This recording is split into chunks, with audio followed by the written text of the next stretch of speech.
प्यारे दर्शकों नमस्कार।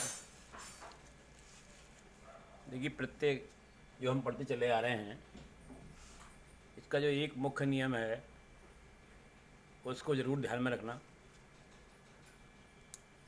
वो यही है कि जो प्रत्यय जुड़ता है वो मूल शब्द के अंतिम स्वर को हटाकर जुड़ता है। और अब यहाँ कुछ और प्रत्यय हैं संबंधवाचक, ने शाखाओं में बांट दिया गया है। संबंधवाचक यहाँ एरा है, चचेरा, ममेरा, पुपेरा, ई है, भारतीय, बत, पुत्रवत, जा, भांजा, भतीजा, कोई, नंदोई, बहनोई, आल से ससुराल, नंसाल। इसके अलावा फिर आता है आपका सदस्यवाचक, समानता वाले। समानता वाले कैसे? जैसे कि सुनहरा है, सुनहरा मतलब सोने जैसा। हरित, इत से हरित सुनिए, हरियाली लिए हुए, हरा।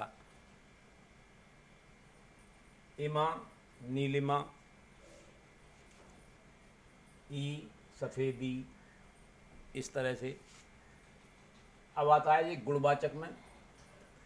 गुणवाचक में गुणवान, धनवान, ज्ञानवान, ये गुणों को धारण करते हुए। उसके बाद में ई, आलसी, क्रोधी, रोगी, गुणी, ज्ञानी, मान, बुद्धिमान, चलायमान।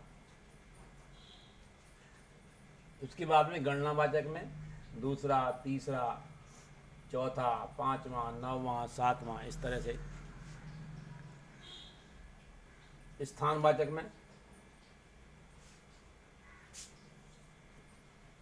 भारतीय, परदेशी, ईसे परदेशी, विदेशी, चीनी, बंगाली, या जयपुरिया, करणपुरिया, और भी होंगे बहुत से। वाला में शहर वाला, गांव वाला, घर वाला। तो कहने का मतलब ये है कि ये जो प्रत्यय हैं इनको स्थितियों के आधार पर जो बांट दिया गया है ताकि आप इसको आसानी से समझ सकें। और इनमें क्या है कि क्योंकि अब जैसे मान लीजिए ई है या ई है, ये दो स्थितियों में मिल सकता है। जो कृत प्रत्यय हैं उनमें भी। अब इनके अलावा और भी हैं, जैसे कि विशेषण है या सर्वनाम है। विशेषण में विशेषता के आधार पर, जैसे कोई बुद्धिमान है, ये विशेषण में आ गया। अब उसके अलावा ज्ञानवान, गुणवान, ये सब विशेषण में आ जाते हैं। लेकिन यहाँ गुणों का भी संबंध विशेषण से है, तो इसलिए गुणों में भी दिखा दिया गया है इसको। कहने का मतलब ये है कि एक नियम तो विशेष तौर से ध्यान रखना है कि जैसे मान लीजिए अब ये आपके जो इतने ये आलसी है, जैसे आलसी है, क्रोधी है, रोगी है।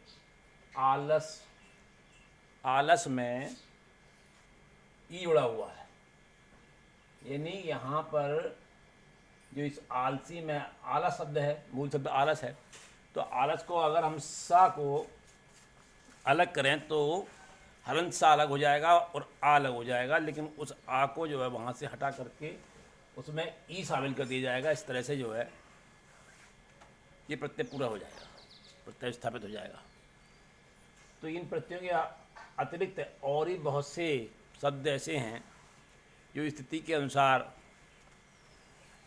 सामने आते हैं। सुगम, दुर्गम, निर्गम, माँ है इसमें, और ही बहुत से आपको शब्द मिलेंगे। तो मैं अन्य शब्दों के बारे में आपको अगली वीडियो में बताऊंगा, और इससे संबंधित जो प्रश्न हैं वो मैं बहुत जल्दी आपके सामने रखूंगा ला करके। तब तक आप प्रतीक्षा करें, और जो मेरी जो वीडियो हैं इन वीडियो को आप ध्यान से पढ़ें, समझें। अगली वीडियो तक के लिए आप प्रतीक्षा कीजिए। नमस्कार।